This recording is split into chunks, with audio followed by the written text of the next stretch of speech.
Yeah, but that creates other functions all day. Okay, should we start? So, the last 2 weeks, we discussed the early universe. The first thing we discussed was the CMB, which dates to 380,000 years after the Big Bang. And then last week we talked about Big Bang nucleosynthesis, which dates to the first 5 minutes. So now I want to talk about the phase of the universe called inflation. And inflation lasts roughly between 10 to the minus 36 to 10 to the minus 33 seconds after the Big Bang. So as far as the physics we understand goes, this is as far back as we can follow the history of the universe. What happened before 10 to the minus 36 seconds, leading to back in time to 0 the Big Bang, we don't really know. So the actual Big Bang itself is an issue of singularity resolution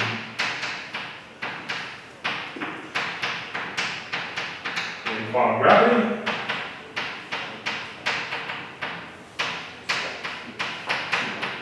And people like me work on this, but there are no definitive answers yet.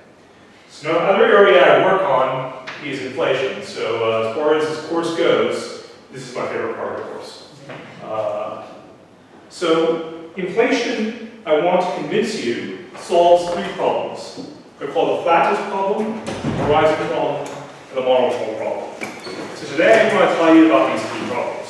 And then next we'll discuss the actual solution, namely inflation, that solves these 3 problems. And then we'll discuss how to engineer inflation in the framework of a quantum field theory. So that's the plan for the week. Okay, so we'll start off with the 3 problems. The first problem is the flatness problem. And the flatness problem, well, it's an observation about the Friedmann equation, the solution to the Friedmann equation. The Friedmann equation can be written like so.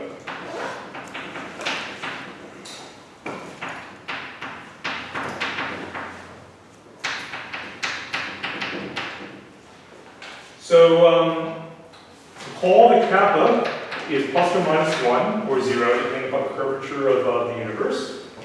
R is the radius of curvature.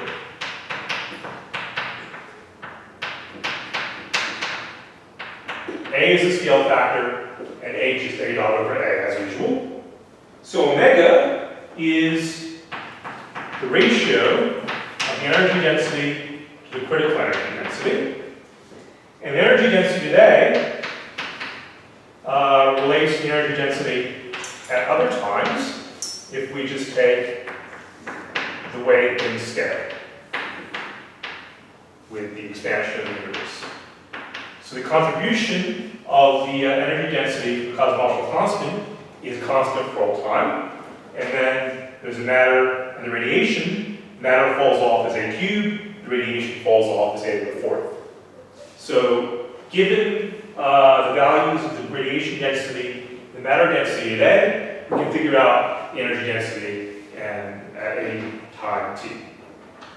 So the critical energy density as a function of t is related to the Hubble parameter. So this is 3c squared over 8 pi g Newton dt. So knowing this ratio, we can figure out omega, and that plugs into the Friedmann equation in the way that I've written it. So what's the problem? The problem is things are working out a bit too well. And that's always some reason to be suspicious.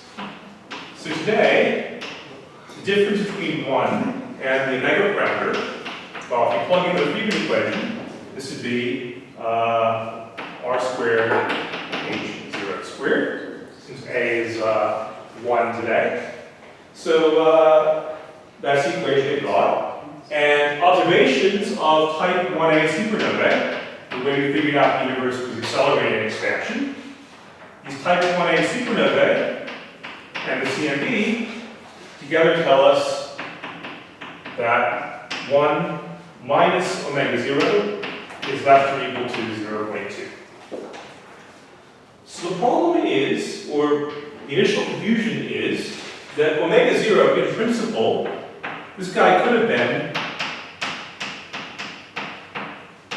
10 to the minus 9. It could have been 10 to the 9th. There's nothing that stops it from taking these values, and somehow it's about 1. The difference is less than 0.2. Why is it? So, why is it so close to 1? And what does it mean if it's so close to 1? So, let's try to extrapolate things back in time. And we can write the Friedmann equation as 1 minus omega of t is minus kappa c squared over r squared h0 squared, h0 squared over h squared, 1 over a of t squared, so just multiply and divide by h0 squared. And this is 1 minus omega 0, using this expression here, h0 squared over a of t squared, h of t squared. So we know that, well, we know that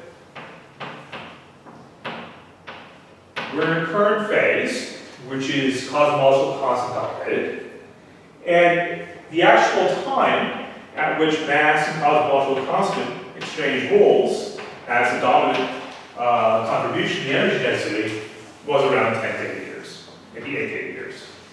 So this is when cosmological constant took over as the dominant term in driving the expansion of the universe. Okay, so prior to this, when things were still radiation matter dominated, we could have written this expression here.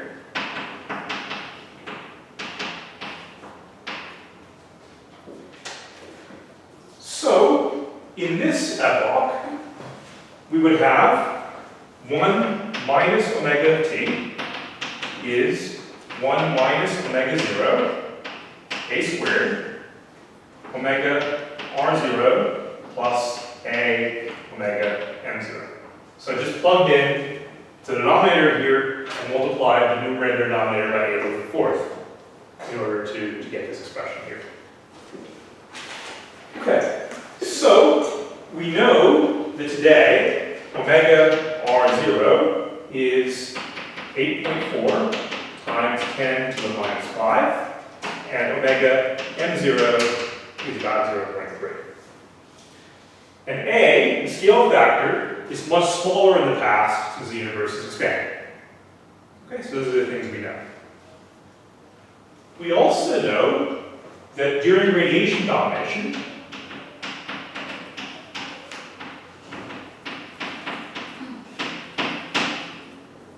one minus omega was proportional to a squared, which is proportional to t. And during matter domination,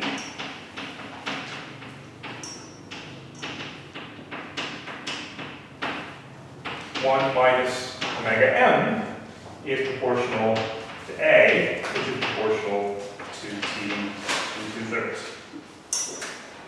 Okay, so given this information, given that today 1 minus omega 0 is less than 0.2, we can extrapolate back and ask what 1 minus omega was in the past. And that's where we'll run into our first big confusion.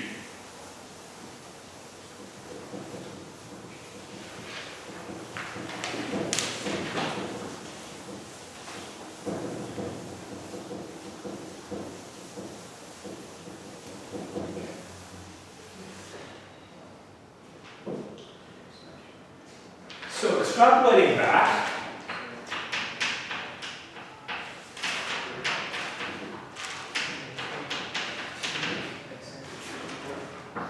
one minus omega, when radiation and matter we're in equilibrium. This is smaller than 2 times 10 to the minus 4.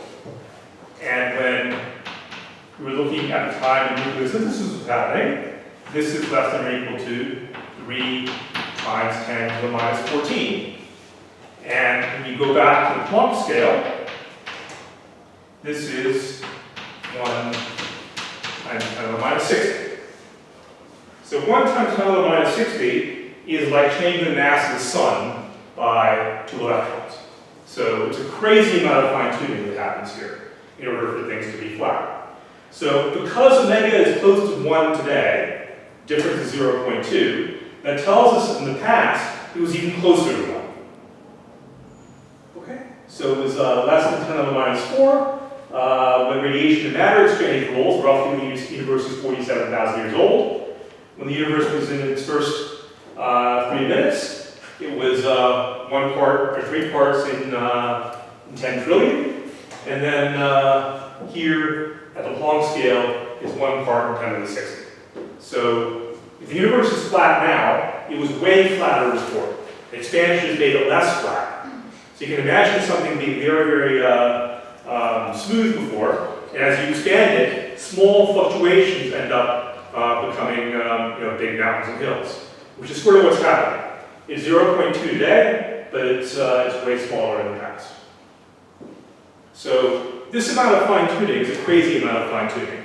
You don't expect a physical theory to require you to adjust your dials to 60 decimal places. That's just absurd. So we need to come up with an explanation for why the universe was so flat in the past. That's the flatness point. Okay. So that's the first problem, but it gets worse. So Yeah.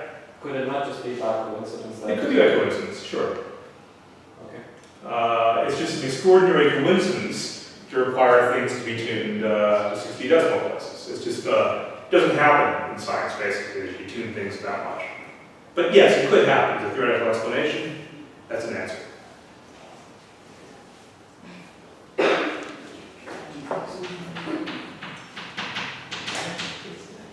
So the second problem is called the horizon problem.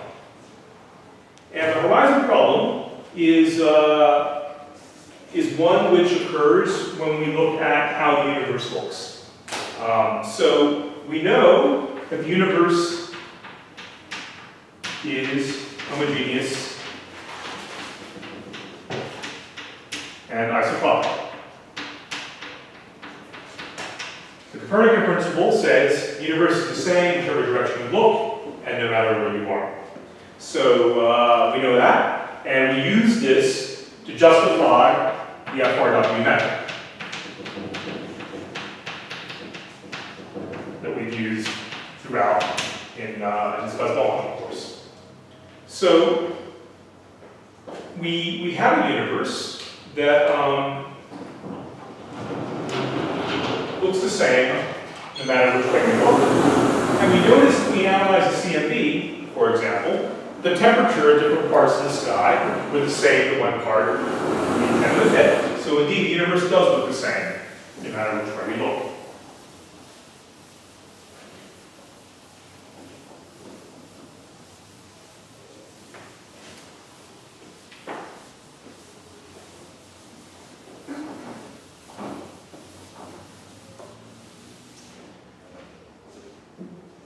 So we have a picture of the universe.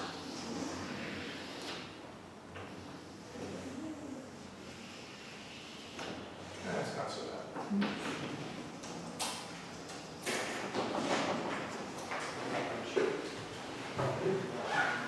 So this was the picture we had. We're standing here, and we see, we can't see all the way to the horizon. We can see up to the surface of glass scattering.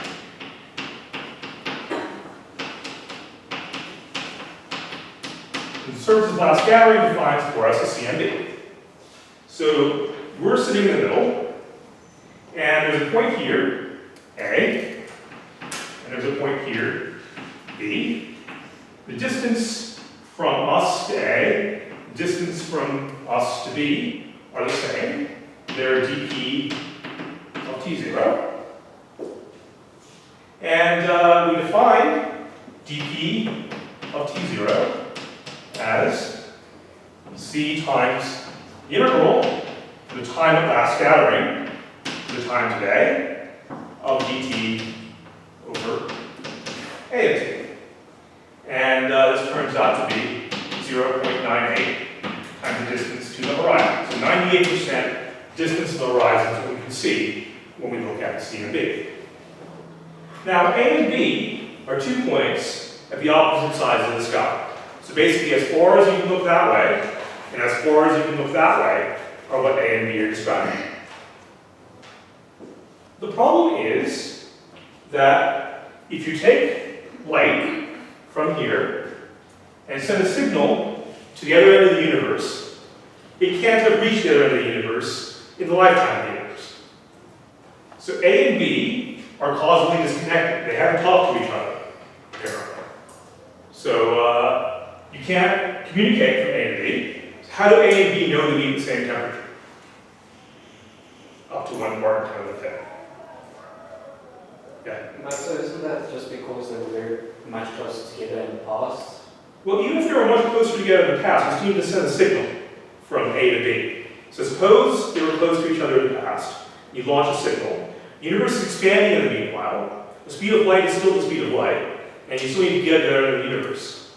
The claim is that if you make that computation and ask how far can the light travel, it can't have traveled to the other end of the universe. Okay, but surely when they were close together, they mixed up and started to become really homogeneous, and then the expansion took place, and then they look the same from then. Well, okay, so you can imagine a smaller universe, and you can imagine A and B communicating with each other. And you can imagine, because of this communication, things become homogeneous and smooth. But in order for light to reach here to there, in order to make things homogeneous, the way they are here over there, you still need to be able to send a signal. That can't have happened. So A and B have never talked to each other, seemingly.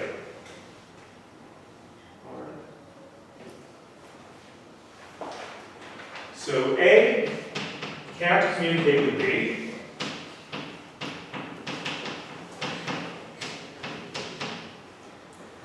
But A and B have the same temperature.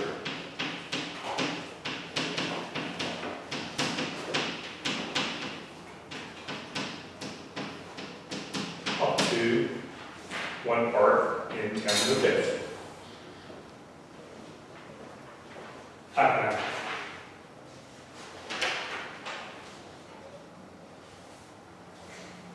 So the problem is even more pronounced than what I'm saying. The problem is that if you look at the size of the horizon at the time of last gathering, which was computed a few weeks ago, this was 2c over the Hubble parameter at the time of last gathering, and this is about 0.4 megaparsecs. Only things which are within 400 kiloparsecs of each other couldn't talk to each other at the time of last gathering. So that should be the part of the sky that should be the same temperature today, after it's blown up. So the angular diameter distance worked out to be 13 megaparsecs. You look back at your notes. And the angle on the horizon of this was the horizon at time last gathering, divided by the angular diameter distance, and this was about 2 degrees. So points that are more than 2 degrees apart in the sky should be at different temperatures.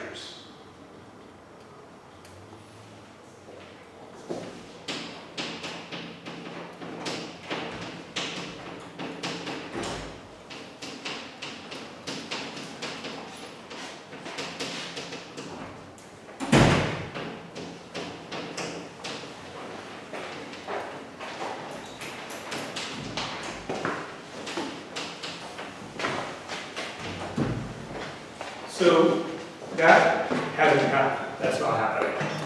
So that's the second big problem. Why is the sky the same temperature everywhere? Okay, so we've run into 2 issues now that we need to come up with some model that solves both of these issues. Okay.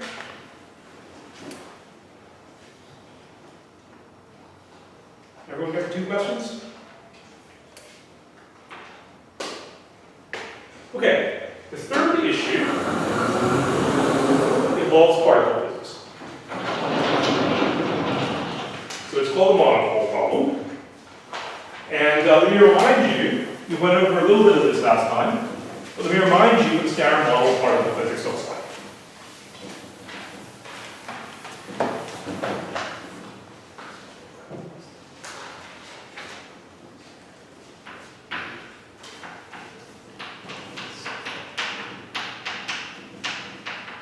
Okay, so we have a very, very successful theory of physics. It's called the standard model. It's the best tested theory in the history of science. You do a calculation, and you compute things to 13 decimal places. You make a measurement at 13 decimal places, and the 2 agree exactly. So the standard model is our theory of particle physics. It organizes the fundamental particles in nature, and it tells us how the fundamental particles interact. And there's a group structure to it, and the group structure is called SU3 times SU2 times U1. What all this means is its own word. It's just a name that we give to things. We organize particles by how they transform when acted upon by these groups. So this guy is called QCD. It's a strong interaction. It tells us how protons and neutrons are put together, for example. This guy is called a weak interaction. It explains things like radioactive decay. And this guy is called hypercharge. There's a particle called the Higgs, which gives everything mass. And the Higgs interaction combines the weak and the hypercharge into something called electroweak symmetry.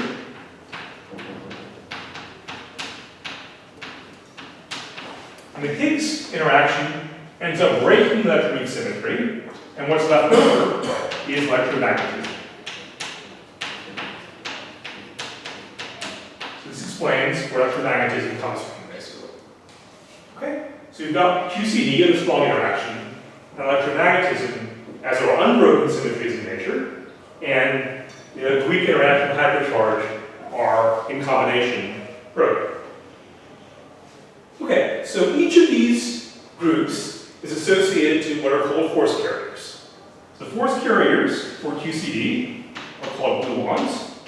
The force carriers for the weak interaction are called W plus and minus and Z. And the force carrier for the unbroken electromagnetism, at the end of the day, is the photon.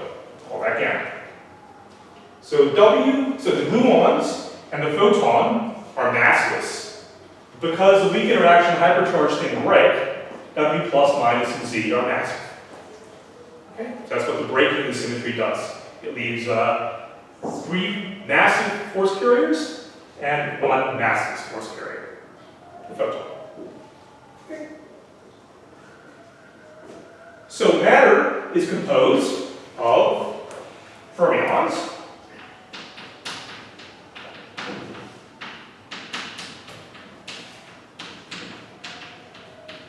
and they interact via bosons. And these bosons are precisely these force carriers we're describing.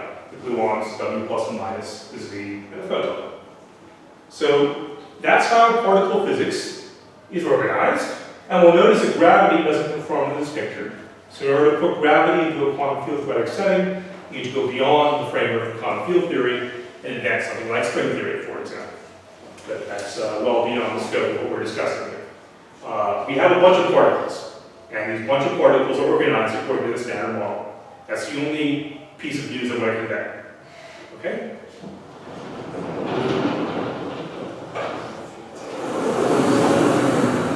This piece of news is very important because it's a very trusted piece of news. If you do a calculation, it's certainly not a fake thing.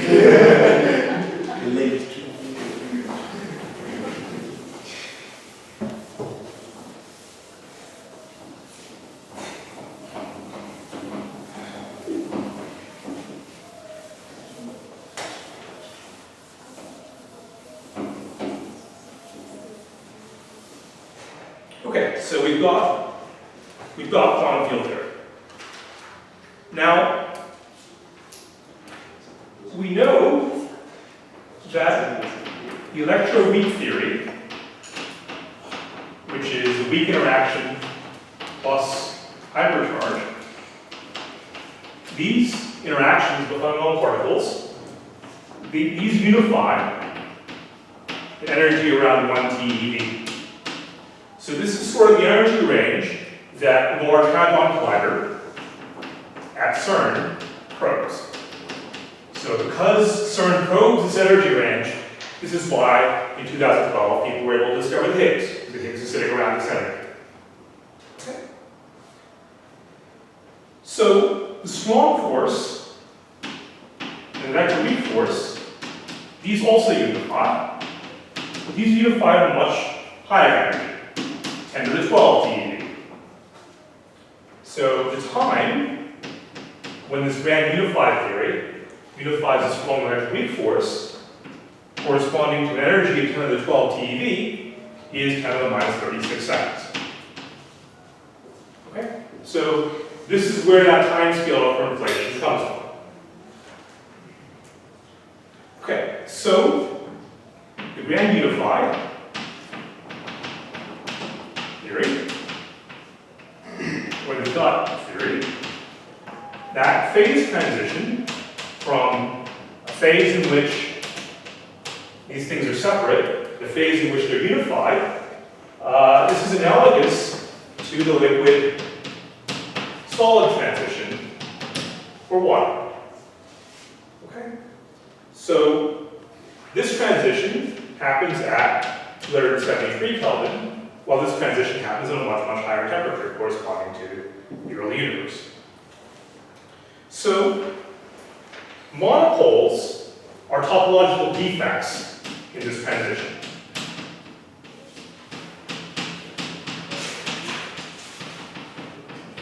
So let me explain what this very profound looking sentence actually means.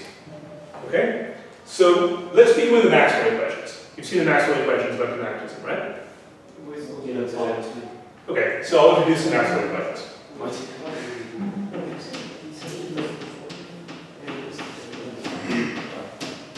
So I'm going to write them in differential form. So there are electric fields and magnetic fields. Del dot E is what? The rates of change of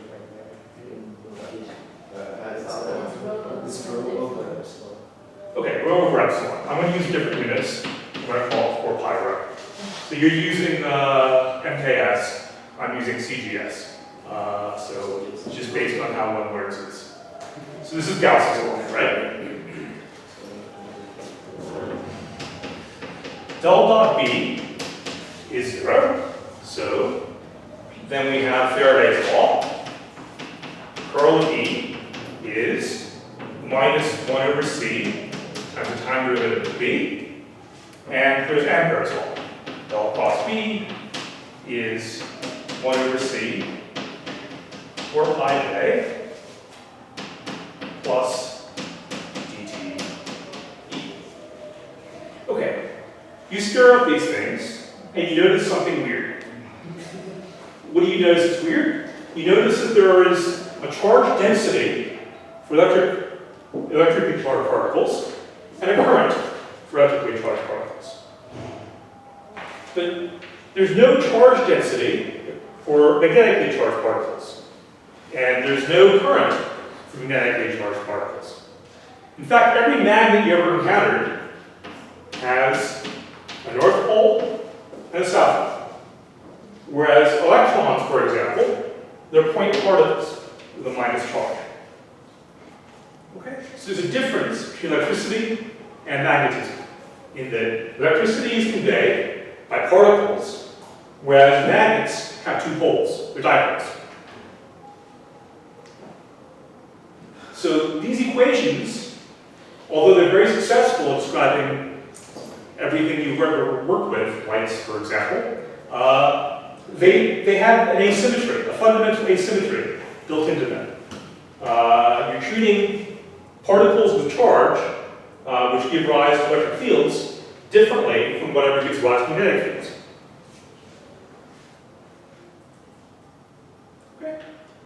So monopoles are objects which are going to convey magnetic charge the same way electrons convey electric charge. That's what a monopole is.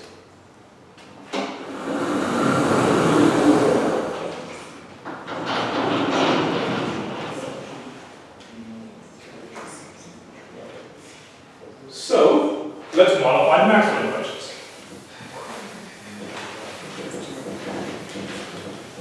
To put electricity and magnetism on equal footing.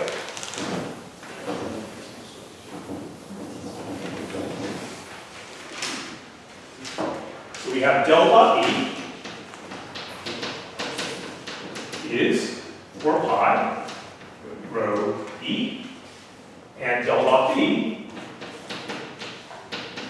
is 4 pi rho M. We then have del cross E is minus 1 over C, 4 pi Jm plus dt d. And del cross B is 1 over C, 4 pi Je plus dt e. Where now we have objects that carry magnetic charge that lead to a magnetic current. Now the equations are symmetric. So, the Lorentz force law is also modified. The force is going to be electric charge E plus B over C plus B plus Qm B minus B over C plus E. Now things are very symmetric.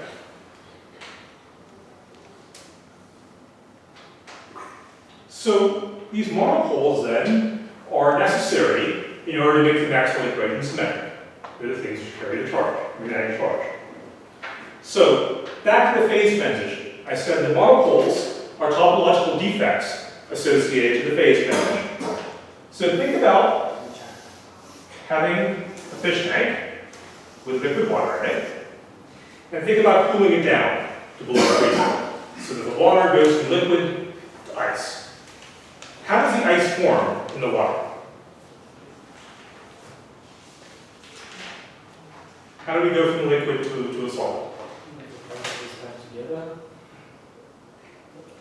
You see things come together in your fridge? These are It's a phase change. It's a phase change. Where does the phase change happen? That's what I was It happens at micro level. Where? Does it happen at one place in the water, or does it happen at many places in the water? It happens all over the place. So you can start forming an ice crystal here. You can start forming an ice crystal there. It happens all over the place in the water. Now, when you start forming ice as a crystal, it's basically a lattice. At each lattice site, there's an H2O molecule, and it forms some crystal. That's what ice is. Now, if you're forming the crystal here, and you're forming the crystal there, is there any reason for the two crystals to be aligned? So in the ice, there'll be different regions where, it's initially nucleated here and spread out from there, and here nucleated and spread out from there. There'll be some boundary region where the lattices for the ice aren't aligned. Okay? So these misalignments are called topological defects.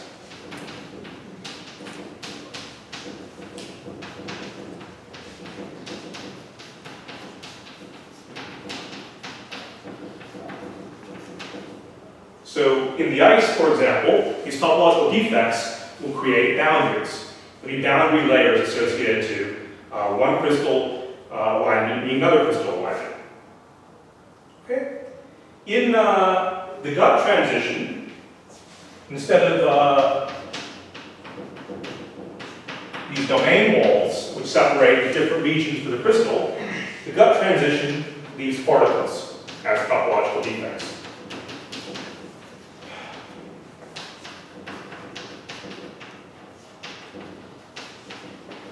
And these particles carry the magnetic charge. There are molecules. Okay? So it's rather analogous to physics that you've seen. And the domain walls in the gut transition, they're called cosmic springs.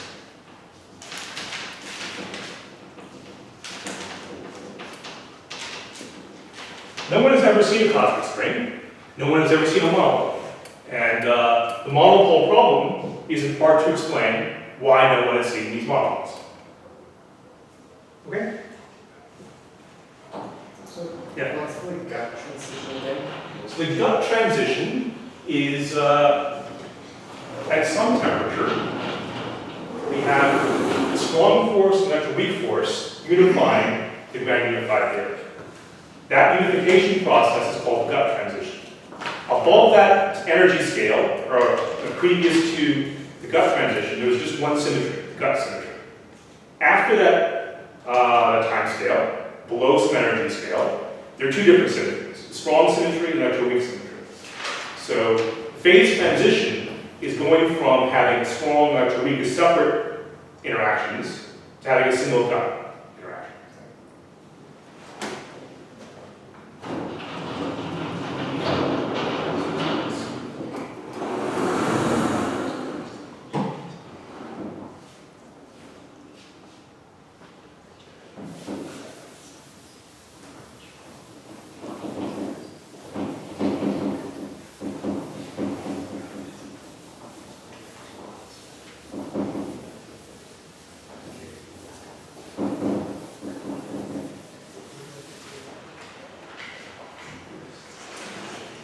So the energy scale associated to the gut is the mass of the monopole times c squared, and this we said was 10 to the 12 TeV. So this is very heavy compared to the electron. The electron, for example, has a mass scale of 0.511 MeV. So it's tiny compared to the monopole. Okay. So at time gut, let's compute the monopole density. This is going to be, so this was in radiation domination. So we're going to use the same factors associated to radiation. And we'll get 10 to the 82 of these per meter cubed if we do a careful computation, roughly. Okay? So 10 to the 82 per meter cubed is the density of monopoles. The energy associated to the monopoles is going to be m monopole c squared times an m, the valence density. This is 10 to the 94 TeV meter cubed, which is much, much less than the energy in the radiation. So this is going to be 10 to the 104 TeV meter cubed. So there's a lot more energy in radiation than there are on monopoles, which is what you expect, is radiation domination. You expect radiation to control over any matter in the game. Any matter in the game includes the monopoles. Okay, so this is not unexpected, but we know that the energy density of matter falls like 1 over a cubed, and the energy density of the radiation falls like 1 over a to the 4th. There's an extra factor of a here because of the redshift. So, after 10 to the minus 16 seconds, you should expect monopole domination.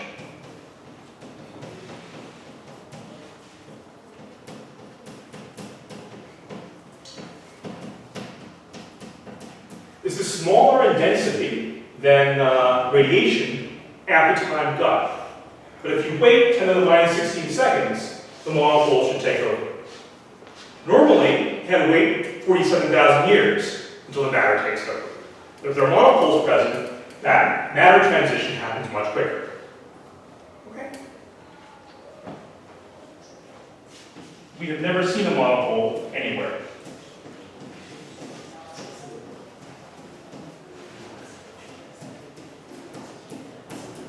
We know as well that radiation to matter, that transition,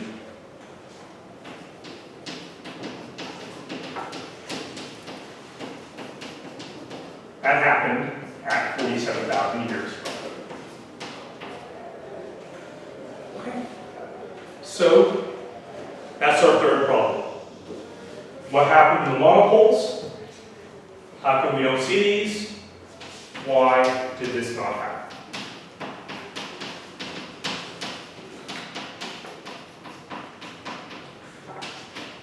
So to summarize, we have three problems. First problem is the flatness problem. Because the universe is flat today, roughly, it had to be way flatter in the past. So in order to get the sufficient flatness that we need in order to account for what we see today, it had to be flat to 60 decimal places in the past. That's bizarre. It shouldn't have to be so flat in the past. That's a ridiculous amount of fine-tuning. How did that happen? The second problem was that different parts of the sky aren't in causal communication with each other. So how do they know to be at the same temperature? How do we know that when you look out that way, as far as you can see, and that way, as far as you can see, you'll get the same answer for the temperature of the sky? And the third question is what happened to these monopoles that our theory seems to insist upon as a result of this phase transition? Yeah. But with the existence of these monopoles, we only started thinking about them when we changed Maxwell's equations. So Sure. So what right do we have to change these equations? We have the right to change these equations because we expect the forces to unify. When the forces unify, we have one gauge interaction, grand unified theory. We don't see a grand unified theory today. So grand unified theory had to break to SU3 plus SU2 plus U1, which we do see today. That breaking is a phase transition. The phase transition should leave some remnant behind. That remnant is the monopole. Yeah? Why do we know it should be unified? That's a good question. We don't. The unification is basically modeled on grounds of simplicity. We've seen this kind of unification structures happen at lower energies. For example, the electric weak symmetry itself is a unified version of the weak interaction and U1 hypercharge, which leaves electromagnetism behind. So we know this kind of thing happened at a lower energy scale. And since the group structure that's in our model doesn't treat any of these groups differently, we think it happens at a higher energy scale to unify the weak interaction and strong interaction. But you're right. That's perfectly sensible to say maybe this didn't happen. That's a legitimate way to get rid of the monopole problem. The thing is, it's not the only problem we've got. We've got these other problems we can solve too. And the advantage of cosmological inflation, as I'll explain next time, is it solves all three of these problems at once. Okay. All right, see you on Thursday.